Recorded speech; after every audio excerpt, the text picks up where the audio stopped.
தாய் தமிழ் உறவுகளுக்கு வணக்கம். பிரபல தமிழ் கவிஞர் சுயேட்சையாக போட்டி. பிரபல தமிழ் கவிஞர் சுயேட்சையாக போட்டி என்ற தலைப்பில் இந்த காணொளியை காண்கிறோம். 2026 தமிழக சட்டசபை தேர்தல். திமுக, அதிமுக கூட்டணிகள் தங்களுடைய கூட்டணியை இறுதி வடிவம் செய்யும் நிலைக்கு வந்துள்ளன. இந்த சூழ்நிலையில் திமுக கூட்டணியில் இடம்பெற்றிருந்த மக்கள் நீதி மய்யம் கட்சி நேற்றைய தினம் பேச்சுவார்த்தைக்கு அழைக்கப்பட்டது. 5 தொகுதிகள் டார்ச் லைட் சின்னம் ஆகியவை என்று மக்கள் நீதி மய்யம் உறுதியாக இருந்தது. ஆனால் திமுகவோ 2 தொகுதிகள் தான் வழங்கப்படும், அதுவும் உதயசூரியன் சின்னத்தில் போட்டியிட வேண்டும் என்று நிர்பந்தம் கொடுக்கப்பட்டது.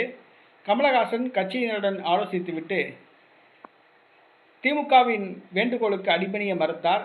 தேர்தலை புறக்கணிப்பதாக அறிவித்தார். அடுத்ததாக திமுக கூட்டணிக்கு ஆதரவு தெரிவித்தார். இந்த சூழ்நிலையில் மக்கள் நீதி மய்யம் தேர்தலை புறக்கணித்தது மக்கள் நீதி மய்யம் கட்சியின் 2ஆம் கட்ட தலைவர்களுக்கு அதிர்ச்சியை கொடுத்தது. அதாவது, தனக்கு சீட்டு கிடைக்கும், திமுக கூட்டணியில் போட்டியிட்டு தமிழக சட்டசபைக்கு செல்லலாம் என்று எதிர்பார்த்தவர் பிரபல தமிழ் கவிஞர் சிநேகன். இவர் மக்கள் நீதி மய்யம் கட்சியை சார்ந்தவர். இவரது திருமணத்தை கமலஹாசன் நடத்தி வைத்தார். இவரது 2 குழந்தைகளுக்கும் கமலஹாசன் தான் பெயர் வைத்தார். கமலஹாசனின் தீவிர ஆதரவாளர் கவிஞர் சிநேகன். கவிஞர் சிநேகன் அதிர்ச்சி அடைந்தார். மக்கள் நீதி மய்யம் தேர்தலை புறக்கணிப்பதாக அறிவித்தது அவருக்கு அதிர்ச்சியை கொடுத்தது.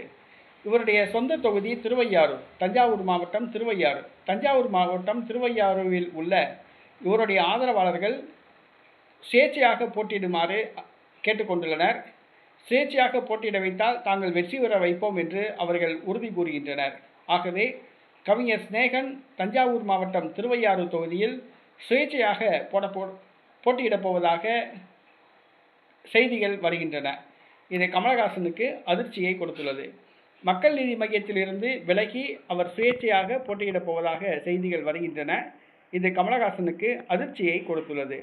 திருவையாறு தொகுதியில் கவிஞர் சிநேகன் வெற்றி பெறுவாரா என்பதை நாம் பொறுத்திருந்து பார்ப்போம்.